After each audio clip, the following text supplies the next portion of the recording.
So with this, I'll take a few moments just to illustrate to you one of the many cases that I think have dotted our landscape over the last few years as we all become more proficient and more functional in intravascular imaging. And so this is entitled Imaging That Showed Me the Way and Ultimately Saved My Procedure.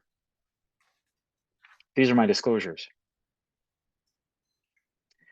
So the question is, why do we need the angiogram, right? Why is it that we actually use the angiogram? This is a pretty basic and simple question, but it's surprising when you try to zero it down whether or not you can actually believe the information that the angiogram gives you on a regular basis to be able to do your PCI. We rely on it for vessel anatomy. We rely on it for stent sizing. It tells us the treatment strategy. How do you prepare the plaque? What's the plaque that we're going to encounter? It tells us about stent positioning. Where is it that we want to put our stents to be able to treat the disease that we've focused on? And of course, how well do we do with our final results? The challenge is the angiogram will quite literally lie to you in each of these areas, which makes the case that perhaps this is where intravascular imaging should be most leveraged. And it's important for us to recognize that even though we've got these basic functions, perhaps the one where it makes the most acute impact is when it helps you avoid a complication. So I hope to illustrate that to you now by the illustration of this case. This is a 59-year-old man, so not particularly old. He was an active smoker trying to quit. And he had kids. He had one 14-year-old and one 11-year-old, both boys. Presented initially to an outside hospital, so not our institution in the fall of 2020, feeling well, but had severe biventricular function at the time, dysfunction at the time. His LVEF was 30%. And he had a mural apical thrombus with an anterior wall aneurysm. So presumably had missed an anterior wall MI, perhaps due to poor sensation of his angina as a result of diabetes. He also had severe RV dysfunction. So this was going on for a little while. So moderate tricuspid regurgitation, moderate MR. His left ventricular end diastolic dimension wasn't overly large, right? It was 5.5 centimeters, anterior Q waves, and he was started on oral heart failure therapies and sent for diagnostic cath. And this is what they found. So big dominant circumflex system, really, really terrible proximal circ, terrible first OM that was supplying the majority of the lateral and some of the anterolateral wall, and then a big left posterolateral system with a left-sided PDA, both encumbered by severe and calcified disease. Note, there was a codominant RCA that was largely occluded. So the patient was stabilized with diuresis and oral medical therapy, and then they ordered viability testing. And for what it's worth, viability testing with the most recent information from Devaka Pereira brings a lot of things into question, including the viability of MRI as viability testing. There's additional data to talk about PET that's beyond the scope of this presentation. But I considered a variety of different things when this referral came across my desk, right? The individuals who were treating him thought about high-risk PCI right off the bat, thought about coronary artery bypass to the dominant circumflex only, given that the LAD territory was dead, or just medically treat him. And they chose to start on oral therapy and refer for CABG with VAD backup. The repeat EF remained about 25 to 30% with severe RV dysfunction. And that seemed like a reasonable plan at the time, given the severity of the LV dysfunction. The challenge was he came in with a bad GI bleed right afterwards. And now his hemoglobin had dropped to 6 grams per deciliter as a result of a large gastric ulcer. And this made the surgeons run in all different directions because it has said there's no way we're going to give this guy 30,000 units of heparin and put him on pump. And unfortunately, with this GI bleed, he decompensated his heart function and ended up in our CCU on dobutamine and norepinephrine and frank shock. Now I had AKI on CKD, and this was his echo. It's pretty terrible, right? Really thin anterior anteroseptal wall, pumping inferior wall, pumping lateral wall. So really the large lion's share of the viability was in this sort of PDA territory with the septum here, and then in that infralateral wall supplied by that giant posterolateral system. And so once he had been declined for high-risk CABG as a result of the GI bleed, interestingly, the MRP and the CCU said, palliate him. But the heart failure service got involved and said, wait a second, there's value to complex PCI, there's value to revascularization in these territories. Let's take another look. And so an MRI done at that time demonstrated the aforementioned viability that lined up nicely with what the echo was showing us, only now the LVEF was 12 and the RV was 20. And there was a persistent layered apical thrombus, and now the MR was severe. So this, after all of this, is when they finally made the the referral for high-risk PCI, arguably a little bit on the late side. So when we looked at this, our procedural plan was simple: fix whatever we could fix, right? Because this was a pretty terrible looking circumflex in an exceptionally high-risk patient. And we decided that hemodynamic support would be necessary for this gentleman, and Impella was not a good idea given the layered mural thrombus. A balloon pump we felt would not provide sufficient support, so we went with a tandem heart system, which I'm not sure is available in Hong Kong. It may or may not be. It's basically a transeptal puncture, a drain of the left atrium directly, and then pump through a rotor flow or centrifugal system like a centromag with an oxygenator into an aortic return cannula. So a little bit like ECMO, but really it's just left atrial ECMO. And the idea was open the proximal bifurcation and then image everything and figure out what to do. Because remember, this guy had acute on chronic kidney disease as well. And so our goal was to really minimize the amount of contrast that we used. So this was our sort of access schematic, right? This is what we started with. He had an occluded right radial. We had our anesthesiologist involved. So this was, anesthesia for the art line. We put an ICE catheter here. We put a right heart cath here. We put a transeptal cannula, and we put a 7% procedural sheath, and then transition that to this for the rest of the procedure. And the reason I show all this is not to belabor the complexity of the procedure, but to say instead, anything that makes our procedure simpler is our friend. And ultimately, that's the purpose of intravascular imaging. It gives us detailed critical information, as you all can appreciate, so that we can design a treatment strategy that is very evidence-based and very precise, such that we limit the likelihood of running into complications. Now, the other lesson is, if you're going to take on a case like this, maybe do an angiogram yourself rather than wait on rather than look at the one from 6 months before and make a decision to intervene upon that. Because this was my first angiogram.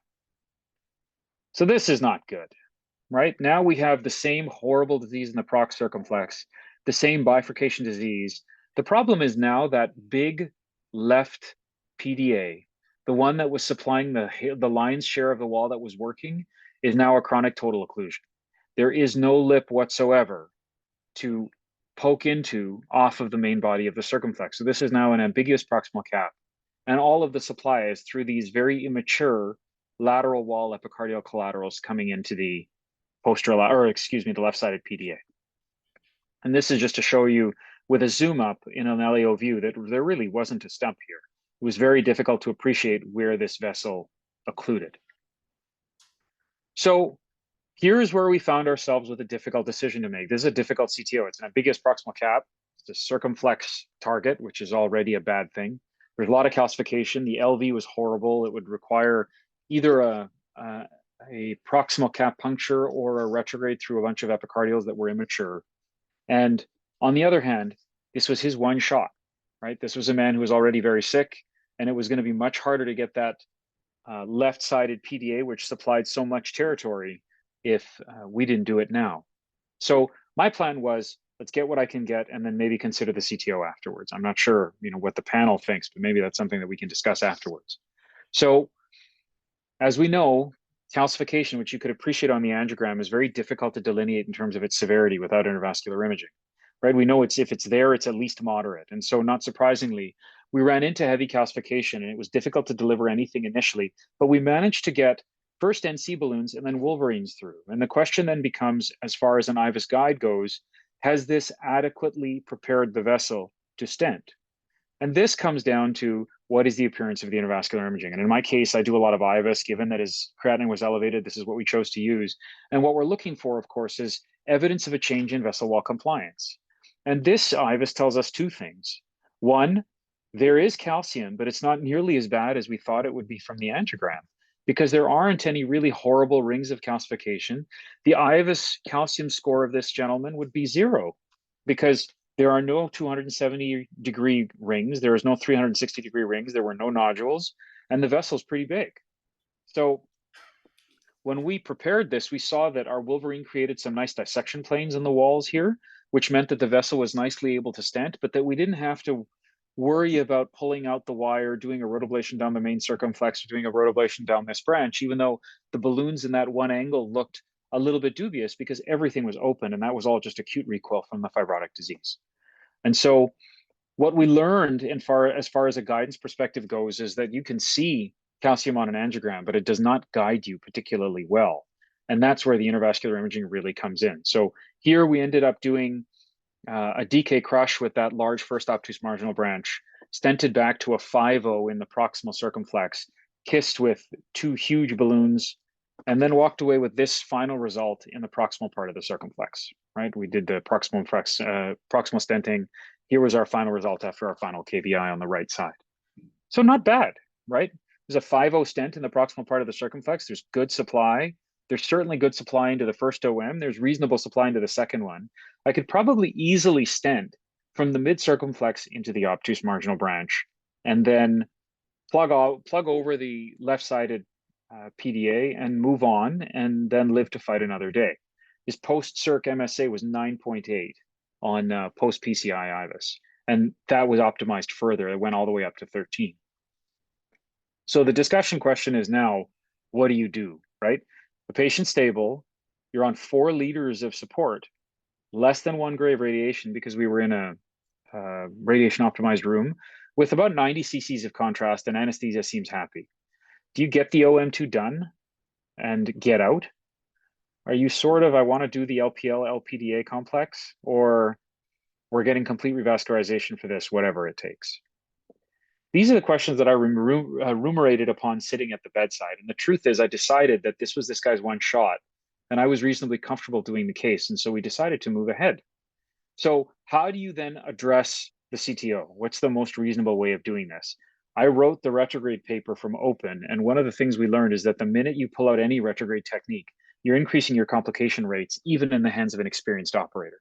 And so recognizing that, it makes sense to try an antegrade approach so long as that approach is safe. The problem, or the other thing that we also learned, was when doing retrograde CTO PCI, the place where the complications occurred the most was the antegrade preparation of the target vessel. And here that target vessel would be that left PDA or that left posterolateral, depends on how you want to read the angiogram. And so what I took away from that was it's worth trying antegrade first, only I have no idea where to enter the CTO. And that if that doesn't work, I shouldn't start poking willy-nilly without a clear picture of where I'm trying to go. Instead, retrograde would be safer. And so that's what we did here, where we use intravascular ultrasound to mark the proximal part of the left posterolateral branch of that left PDA and identify the proximal cap. And so here's a still image of that IVUS to define that proximal cap. You have this vessel here, and then you have this fibrotic continuation that you can see represents the proximal cap of the CTO of the now occluded very large branch. And what you can do using the IVUS and using the lens, which allows you point-to-point imaging, is take a short angiogram and IVUS co-register the area that you're going to poke.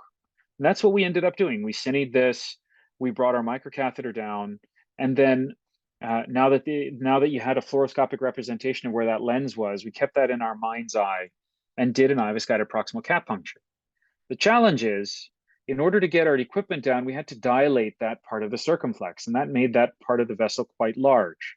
Because of the angulations involved, it became very, very difficult to take even a penetrative wire to puncture that proximal cap.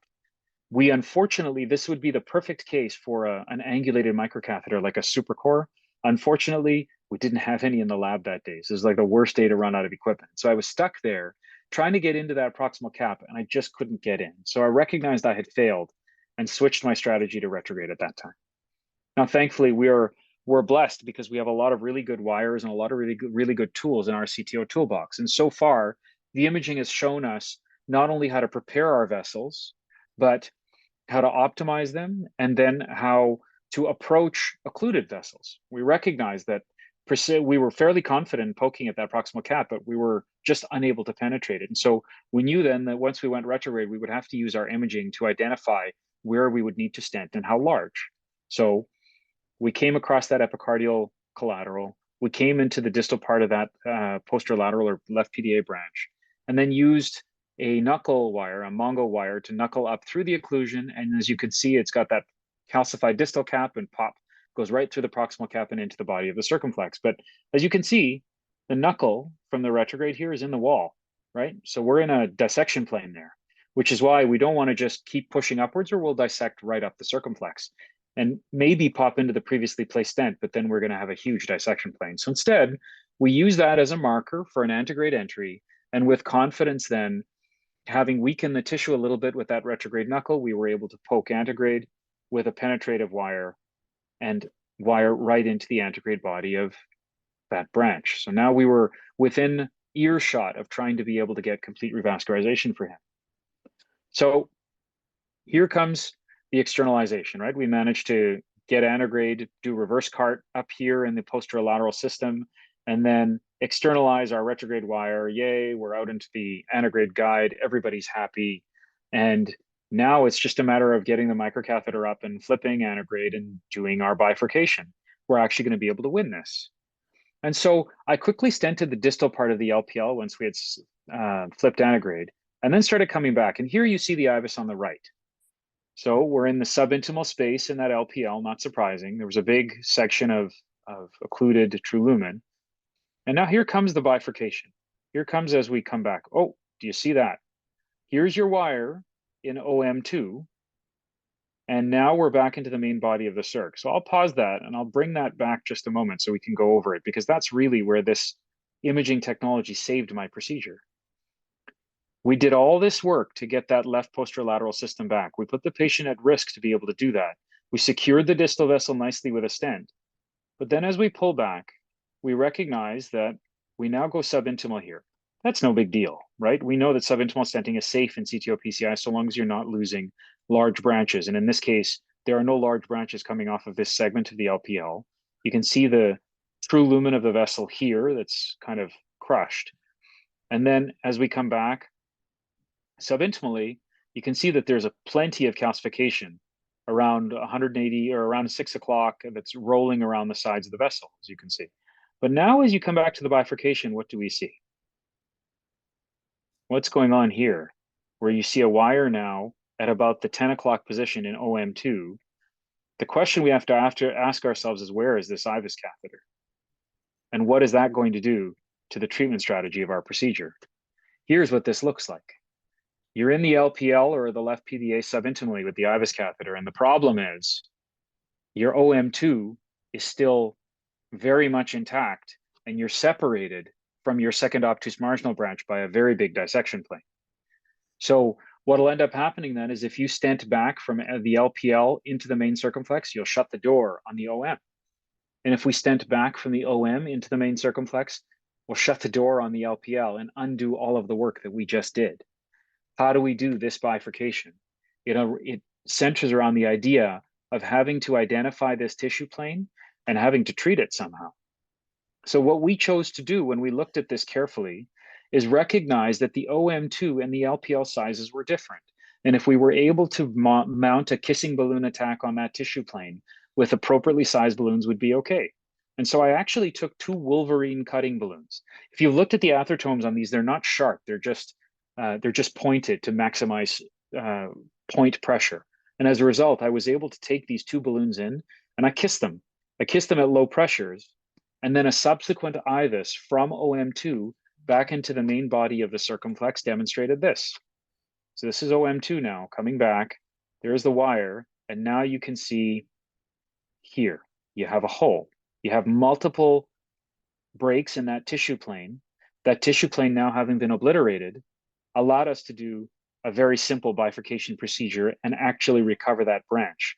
Whereas before, we would have shut the door on it, whether we stented from OM2 back, or we would have shut the door on the OM2 if we had stented from LPL back into the main body. This is a demonstration of that tissue plane obliterated. This is where we created the hole. And this is the wire from the LPL system. So here, imaging really saved my procedure because I would have lost that branch if I didn't know that that tissue plane was there. And there's no way we would have been able to see it on angiography because we wouldn't have been taking big pictures. As a result of taking big pictures, we would have obliterated the target vessel. We would have extended dissection planes and gotten into trouble. So thankfully for the imaging, we managed to get this procedure done. And as a result, the second bifurcation ended up being just simple PCI, right? Where it ended up being a basic bifurcation procedure. And we finished with a kissing balloon inflation to walk away with this final result, where now we have the entire circumflex back. Everybody's home, every branch is home. And as far as whether or not this actually had a clinical effect, because that's really why we're here, right? What we care about is taking this patient from where he was to his very best. That delta is what we call impact. This was his clinical course. He was transferred to the CVICU on tandem a day later. He was decannulated 1 day later, required 4 days to come off of his inotropes and commence oral heart failure therapies, but he was discharged home on day 9. And 6 months later, walks on the treadmill 4 times a week, does 6,007 steps per day, spends time with his kids, and mows his lawn, and he's happy with his quality of life. And it's worthwhile recognizing that this was a man that was offered palliation while he sat in the CCU. So these are the lessons that I learned, and that is that intravascular imaging is actually genuinely critical to define features that may not be obvious by angiography. The angiogram is a great general guide to help us with our procedure, but the truth is the precision that we need for complex PCI, the precision that we need to make CHIP viable and helpful to our patients is offered only by the very best imaging technologies integrated with those patients' characteristics to be able to deliver the optimal results. And that's why pre-procedure planning is everything, and we should not hesitate to use intravascular imaging as part of that pre-procedural planning so that we know we have the equipment we need to get our cases done. And then, of course, adaptation, thinking on the fly are critical for success in these types of cases. Thanks very much for your time and attention.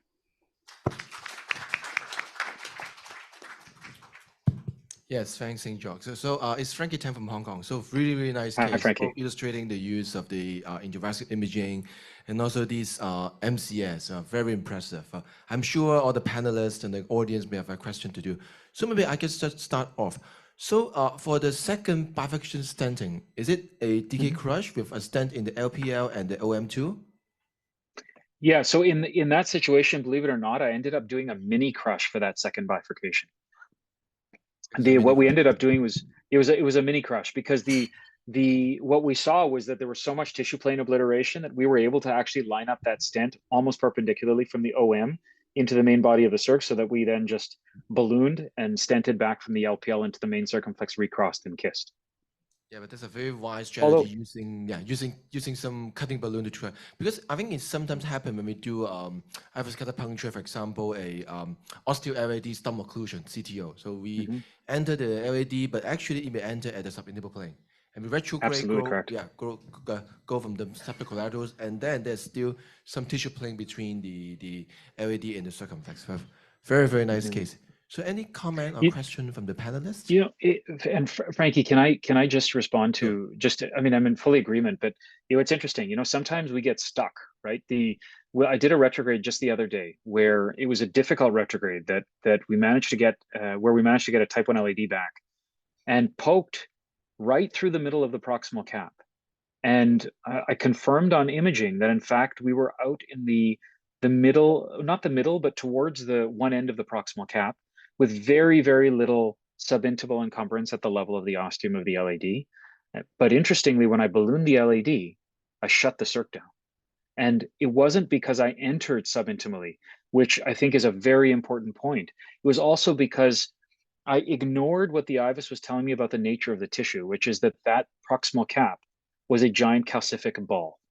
And so what it ended up doing actually was ballooning that calcific ball off of one end of the artery and shutting it down like a trapdoor on the circumflex.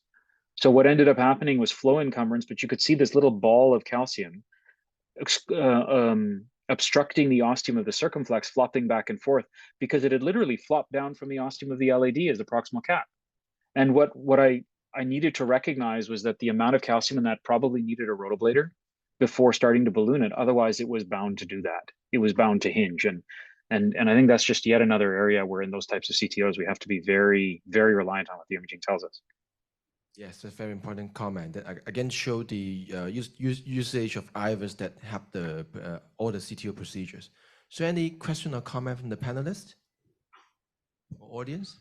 So congratulations, a fantastic case. Actually, it's a typical single patent vessels with a poor AV function supply with a tandem heart. It's very important. With this circulated support device, you can do the complete revascularization. For the first circumflex or Bill's margin branch, typical complex bifurcation lesions. So DK crush can keep the procedures safety. And for the second, actually, it's also the CT bifurcation. So I fully agree with your strategy, anterior with IVUS guidance to precise puncture the proximal cap, but unfortunately failed. And you do the retrograde. So this case, I have also the same situation. Actually, reverse car. Actually, you can see the retrograde wire in subintimal. At this time, I think IVUS can tell the story. Actually, it's in the subintimal. For this scenario, I think one stent strategy definitely lost a branch, the result will be disaster. So I think at this time, still two-stent technique will be mandatory to keep all the vessel, distal LPA and the abuse marginal patent. So for this particular case, I think the IVUS guided complex PCI is mandatory, not only safer, but also for the long-term result. That's my comment. Thank you. Thank you. Sanjog, Jack here. Wonderful, Hi, Jack. wonderful case, beautifully done. So many teaching points and so many questions, but just a quick one. When you do IVUS guided PCI in a high bleeding risk patient like this, he had some indication for triple therapy. How short are you comfortable in shortening or taking off the deck for this Great guy? question. Wow, great question. So the various layers of complexity in this case were the amount of stent, the extent of vessel, 2 bifurcations, 1 crush technique bifurcation. And obviously within the OMs, we were pretty careful on sizing, but there were small sections there where, our minimal stent areas were hitting sort of 5.5, 5.7.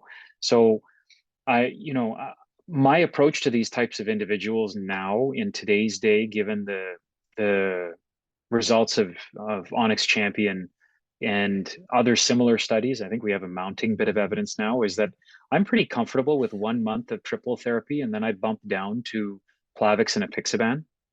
And then once they're done, if they're tolerating that regimen, the question becomes, do I step down to just apixaban, or do I leave them on single antiplatelet therapy and apixaban long-term, where after a year, those data are less clear? And I think that comes down to how well the patient is tolerating it. I don't think I would have been comfortable taking this guy off at 6 weeks, because at the time he also presented in shock with what presumably was a demand-related ACS, but with a very real troponin rise. And so there wasn't, at the time anyway, an independent indication for dual antiplatelet therapy, though now we know a little bit better based on some recent results that were presented at TCT. So in summary, my approach is a month on triple therapy, making sure I have good stent results. And then I'm quite comfortable bumping them down after a month to apixaban and Plavix. And then after a year, it comes down to whether or not they're tolerating it. If they don't, then I just keep them on a Pix. If they do, I'll leave the Plavix on board. I don't know if you do the same. I'd be interested to hear your approach.